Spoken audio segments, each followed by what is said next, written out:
সত্য সঠিক ন্যায়পরায়ণ জাতীয়তাবাদী দল বিএনপির উপর ভূমি, সেখানে যদি সমন্বয় সম্ভব। এই ঝিনাইদহ 4 আসনে আমি এসেছি, অবশ্যই আল্লাহর পক্ষ থেকে কিছু হয় না। এই ঝিনাইদহ 4 আসনের উন্নয়নে যা করা দরকার সেটি আপনাদের সাথে, আপনাদের এই প্রতিষ্ঠানকে আরো বেশি দক্ষ করার জন্য এবং সাংবাদিকদের প্রার্থী হিসেবে আমি তাকে অনুরোধ করেছিলাম যারা বা আমাদের মান উন্নয়নে আপনার কাজ করার ইচ্ছা কতটুকু এবং আমরা যতটুকু দেখেছি হিসেবে আমার পক্ষে তো সব করা সম্ভবপর নয়। আপনাদের সহযোগিতা থাকলে, ভালোবাসা থাকলে করব। এবং আমরা সাংবাদিক বান্ধব, আমরা আমার নামে নিউজ করার জন্য সাংবাদিককে হুমকি দেওয়া বা আপনাদের আমাদের প্রত্যাশা শতভাগ পূরণ হয়নি। তবে আগামী ফেব্রুয়ারি মাসে যদি একটি সুষ্ঠু নির্বাচন হয় এবং সেই নির্বাচনের মধ্য দিয়ে বাংলাদেশে গণতান্ত্রিক যাত্রা শুরু হয়, ইনশাআল্লাহ এই বাংলাদেশকে ষড়যন্ত্র করে আর কেউ পিছনে নিয়ে যেতে পারবে না। সুতরাং আমাদের সবাইকে এই নির্বাচনে সহযোগিতা করতে হবে এবং এই নির্বাচন উপলক্ষে আমাদের সবাইকে আন্তরিক এবং সহনশীল আচরণ করতে হবে। তো আমি যে কথা বলছিলাম, যেহেতু এইবার উচ্চকক্ষ এবং নিম্নকক্ষ রয়েছে, যদি বিএনপিকে ক্ষমতায় আনতে হয় তাহলে ধানের শীষ প্রতীকে ভোট দেওয়ার কোনো বিকল্প নাই। কারণ উচ্চকক্ষে প্রতিনিধি নির্বাচিত হবে আপনি কি পরিমাণ ধানের শীষ প্রতীকে বা বিএনপি দল হিসেবে ভোট পেয়েছে। সুতরাং স্বতন্ত্র হিসেবে কেউ যদি নির্বাচন করে বলার চেষ্টা করে যে আমি এই আসনটি আমি বিএনপিকে উপহার দিব, সেটি কোনোভাবেই সম্ভবপর নয়। বরং বিএনপির প্রার্থীকে সহযোগিতা করার মাধ্যমে, তার সাথে কাজ করার মধ্য দিয়ে এই আসনটিকে বিএনপিকে উপহার দেওয়া সম্ভব। স্বতন্ত্রভাবে নির্বাচন করে কোনোভাবেই উচ্চকক্ষে আপনি ভোট বাড়াতে পারবেন না, কারণ এই ভোট তো কাউন্ট হবে না। বাট আমার জায়গা থেকে আমি সবসময় সহনশীল ছিলাম। অনেকে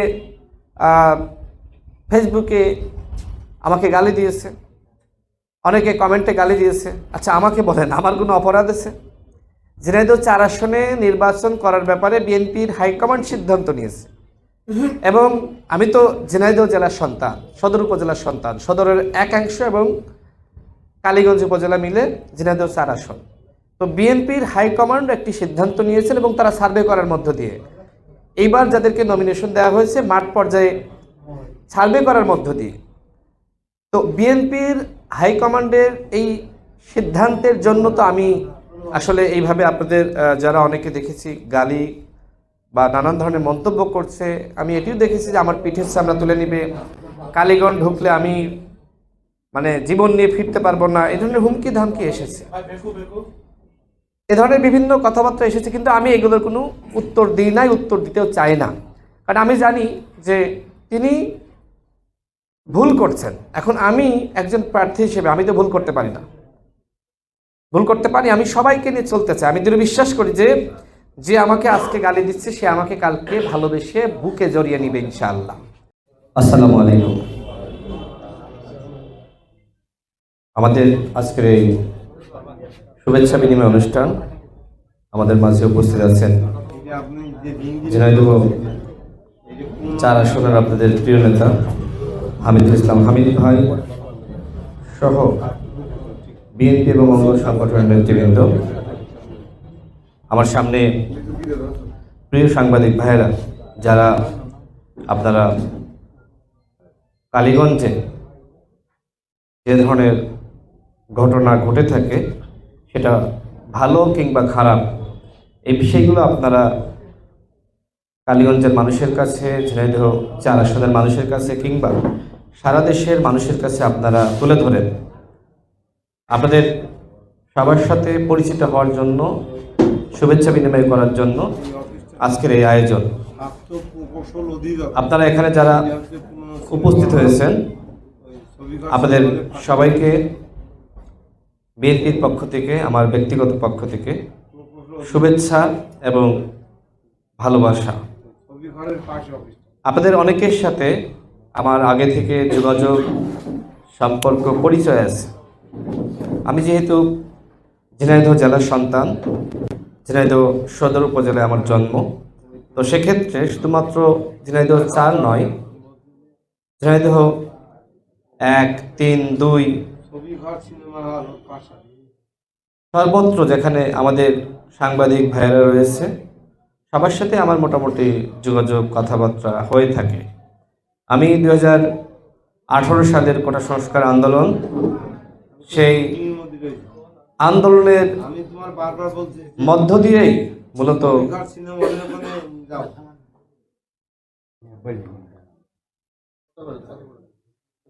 2018 সালে যে কোটা সংস্কার আন্দোলন, সেই আন্দোলনের মধ্য দিয়েই রাজনীতিতে আমার প্রবেশ করা। সেই সময় আমার হাতে দুটো অপশন ছিল যে আমি আসলে আন্দোলন সংগ্রামের নেতৃত্ব দিব নাকি পড়ার টেবিলে ফিরে যাব। তো আমি সেই সময় আমার MBA ফাইনাল সেমিস্টার পরীক্ষা বাদ দিয়ে আমি আন্দোলনের নেতৃত্ব দিই।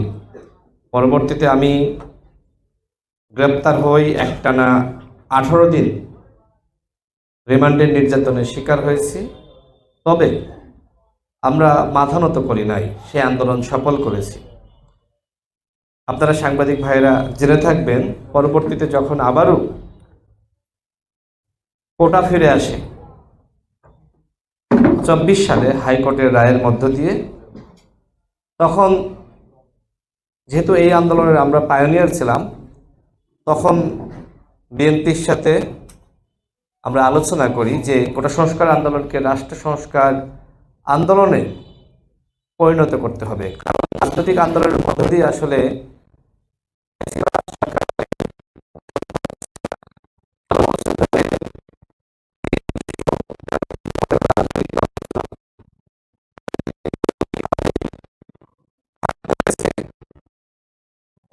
বলা যায়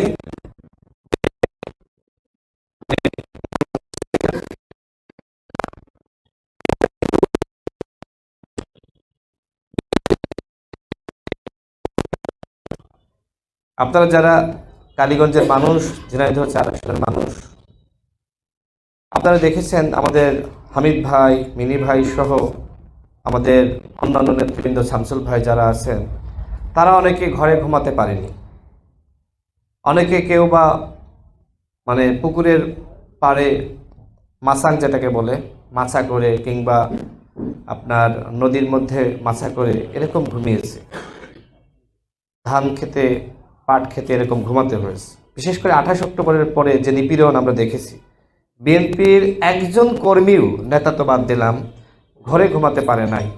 তো এইভাবে আমরা আন্দোলন সংগ্রাম বা নিপীড়নের শিকার হয়েও আসলে আমরা ফ্যাসিবাদকে কোনোভাবে হটাতে পারছিলাম না।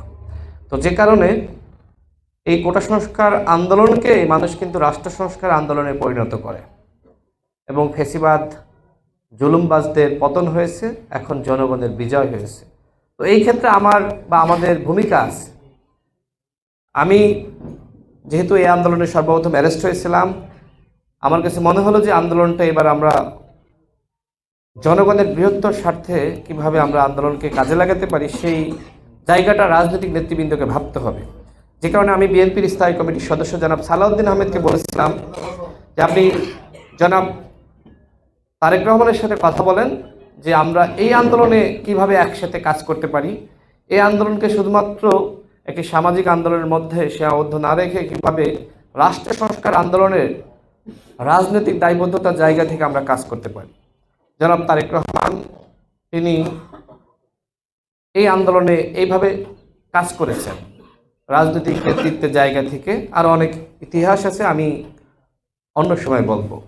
বাট আমি যেহেতু আরেকটি দলের গণ অধিকার পরিষদের সাধারণ সম্পাদক ছিলাম, বিএনপির সাথে যুগপৎ আন্দোলন করেছি, বিএনপি গণ অধিকার পরিষদ একসাথে কাজ করেছে, এইভাবে রাজনৈতিক সমন্বয় করেছে, যেটা আপনারা জনাব সালাউদ্দিন আহমেদ বিভিন্ন সময় আমাদের বিষয়ে বলেছে, আপনারা জেনে থাকবেন। তো যাই হোক, আন্দোলন সংগ্রামের স্বীকৃতি স্বরূপ বা আমরা যে ভূমিকা রেখেছি, জনাব তারেক রহমান সেই জায়গা থেকে আমাদেরকে মূল্যায়ন করেছেন। বিশেষ করে আমরা যারা আন্দোলন সংগ্রামে ভূমিকা রেখেছি, আমাকে তিনি ঝিনাইদহ 4 থেকে নির্বাচন করার ব্যাপারে সিদ্ধান্ত নিয়েছেন এবং সেই সিদ্ধান্ত মোতাবেক আমি এখান থেকে নির্বাচন করছি এখানে যারা বিএনপির পক্ষ থেকে মনোনয়ন প্রত্যাশী ছিলেন, আমি আশাবাদী তারা জনাব তারেক রহমানের সিদ্ধান্ত মেনে তারা আমার সাথে কাজ করবেন ইনশাআল্লাহ। ইতিমধ্যে দেখতে পাচ্ছেন আমাদের সকলের প্রিয় নেতা, আপনাদের নেতা, যিনি ক্লিনি মেজর, একসময় তুখোড় ছাত্রনেতা আমাদের হামিদ ভাই, তিনি আমার সাথে আছেন এবং অন্যান্য যারা আছেন তারা অনেকে আমার সাথে আছেন। এবং এখানে আরও দেখতে পাচ্ছেন যে অনেক সিনিয়র নেতৃবৃন্দ যারা একসময় কালীগঞ্জের নেতৃত্ব দিয়েছে। আমি দৃঢ় আশাবাদী যে আমাদের ভিতরে মতপার্থক্য থাকতে পারে, কিন্তু আমরা তো সবাই জাতীয়তাবাদের রাজনীতি করি, আমরা তো সবাই জনাব তারেক রহমানের নেতৃত্ব মেনে রাজনীতি করি। সুতরাং আমার দৃঢ় বিশ্বাস রয়েছে, মান অভিমান রাগ ক্ষোভ চপ প্রত্যাশা যে যার থাকুক না কেন, দেশনেত্রী বেগম খালেদা জিয়া তিনি আমাদের ছেড়ে বিদায় নিয়েছেন। এখনও কিন্তু আমাদের ভিতরে খারাপ লাগা আছে, আমরা শোকার্ত। এই অবস্থায় যখন বিএনপির হাল ধরেছেন বিএনপির সংগ্রামী নেতা, বিএনপির চেয়ারম্যান জনাব তারেক রহমান, তাকে সহযোগিতা করার জন্য বিএনপির সর্বস্তরের নেতৃবৃন্দ কাজ করবে বলে আমি বিশ্বাস করি। যারা বিএনপি করে তারা একটি আদর্শে বিশ্বাস করে বলে আমি মনে করি। ব্যক্তির থেকে দল বড়, দলের থেকে দেশ বড়। এবং এই আদর্শের যে লাইন, এই লাইনটা কিন্তু ঠিক করে দিয়ে গেছেন শহীদ প্রেসিডেন্ট জিয়াউর রহমান। বিএনপির একজন একজন ভোটার, একজন কর্মী,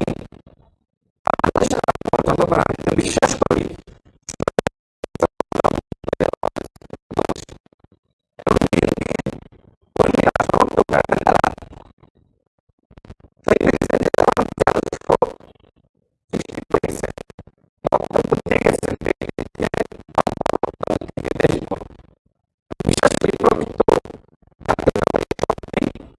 এই শব্দ বাক্যে বাইরে যেতে পারে না। এবং সেটা ইতিমধ্যে আপনারা দেখছেন যে হয়তো সাময়িকভাবে অভিমান অনুযোগ আমরা মানুষ থাকতেই পারে, রাগ ক্ষোভ অভিমান থাকতেই পারে, কিন্তু সেই জায়গাটা কিন্তু আমরা লক্ষ্য করছি। এটা আমার কাছে ভালো লাগছে।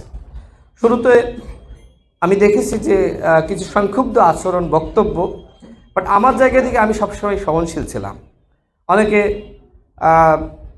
ফেসবুকে আমাকে গালি দিয়েছে, অনেকে কমেন্টে গালি দিয়েছে। আচ্ছা আমাকে বলেন, আমার কোনো অপরাধ আছে?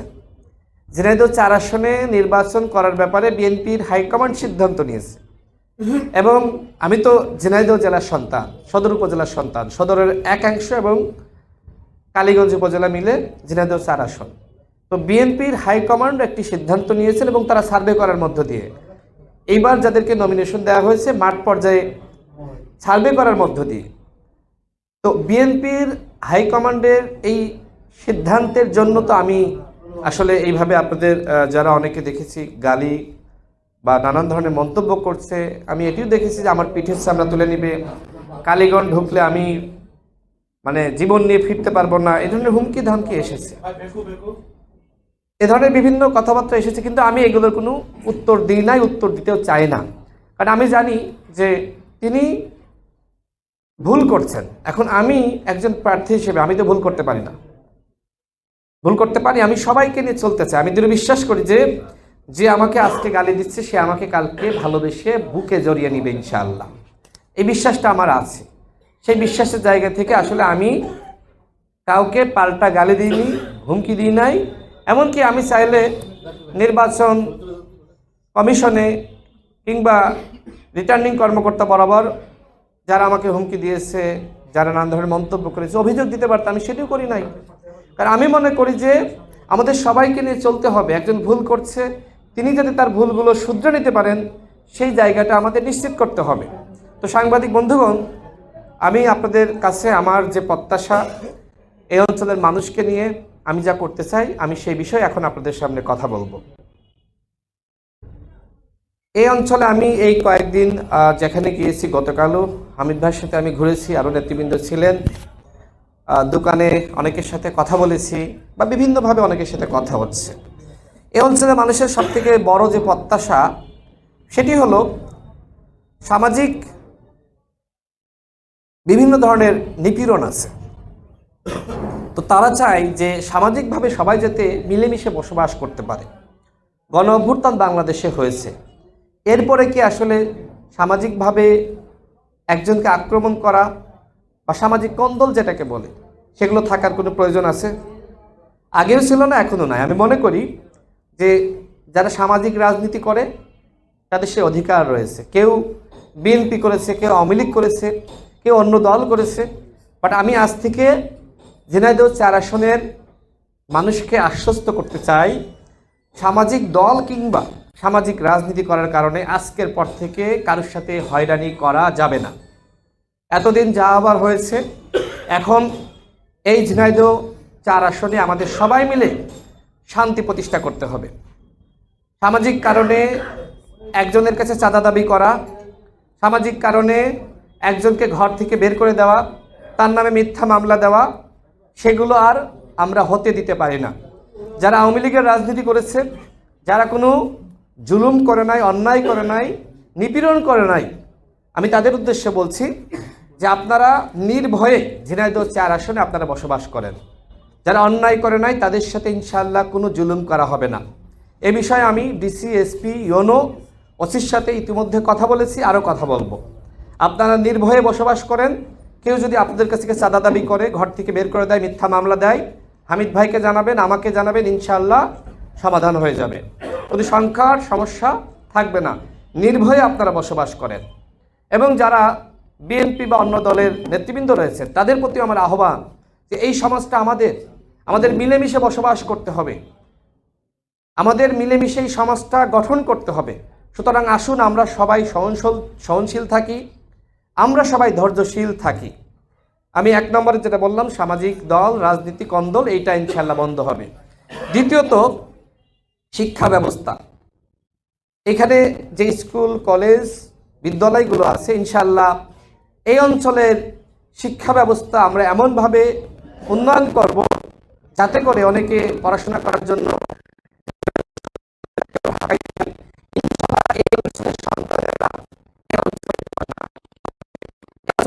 স্কুল, কলেজ, বিদ্যালয়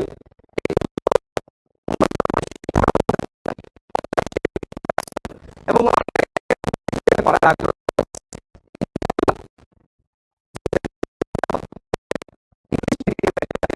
লেখাপড়া শিক্ষার সুযোগ সেই ব্যবস্থা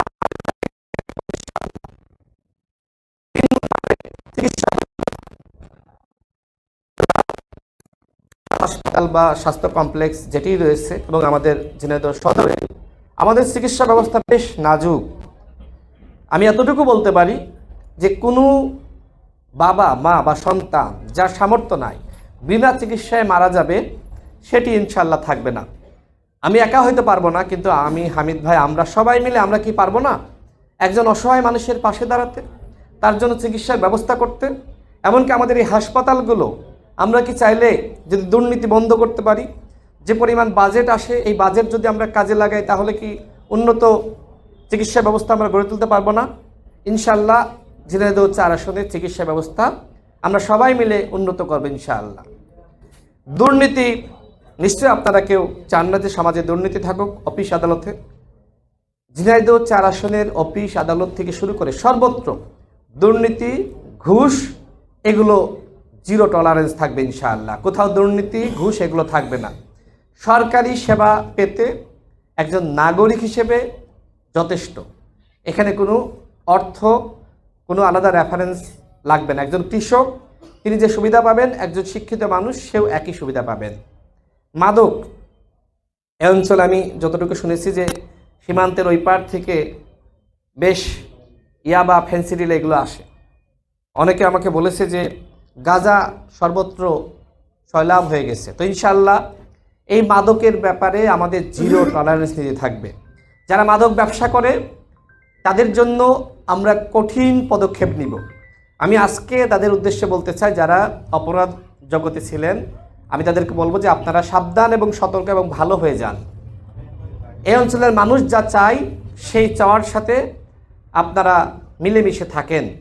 যারা মাদক ব্যবসার সাথে জড়িত আছে, আমি ওসি সাহেবকে বলবো, এসপি সাহেবকে বলবো, ডিসিকে বলবো, যে আপনারা এই ব্যাপারে জিরো টলারেন্স নীতি গ্রহণ করেন। রাস্তাঘাটের উন্নয়ন নিয়ে অনেকের প্রত্যাশা আছে। আমরা যেখানে কথা বলছি ঠিক বাম পাশে, এবং এই শহরের মধ্যে রাস্তাগুলো আমি দেখেছি কোনো রাস্তা ঠিক নাই, ধুলা বালু। আপনি একজন সাধারণ নাগরিক হিসেবে আপনি রাস্তা দিয়ে হাঁটবেন, হেঁটে যাবেন বা ইজিবিকে যাবেন বা অন্যান্য যানবাহনে যাবেন, ধুলা আপনার নাক দিয়ে গাল দিয়ে কিন্তু প্রবেশ করছে। এই যে আমরা শ্বাসকষ্টে আক্রান্ত হই, হাসপাতালে যেতে হয়, এখন কিন্তু অনেক মানুষের হাঁপানি। এই হাঁপানি বা শ্বাসকষ্ট কেন হচ্ছে? এই ধুলা বালির কারণে। আমি এতটুকু আপনাদেরকে বলতে পারি যে আমারও তো কিছু স্বপ্ন আছে। আমি গণ অভ্যুত্থানের পরে চীনের সরকারের আমন্ত্রণে চীনে গিয়েছিলাম। আমি দেখেছি যে তারা যেভাবে অবকাঠামোগত উন্নয়ন করেছে মাত্র 40 বছরের মধ্যে, কিন্তু আমরা 54 বছরের মধ্যেও কিন্তু এটা পারি নাই। তো ইনশাআল্লাহ ঝিনাইদহ আমরা সবাই মিলে চেষ্টা করব এই ঝিনাইদহ 4 আসনের কোথাও ইনশাআল্লাহ কাঁচা রাস্তা থাকবে না।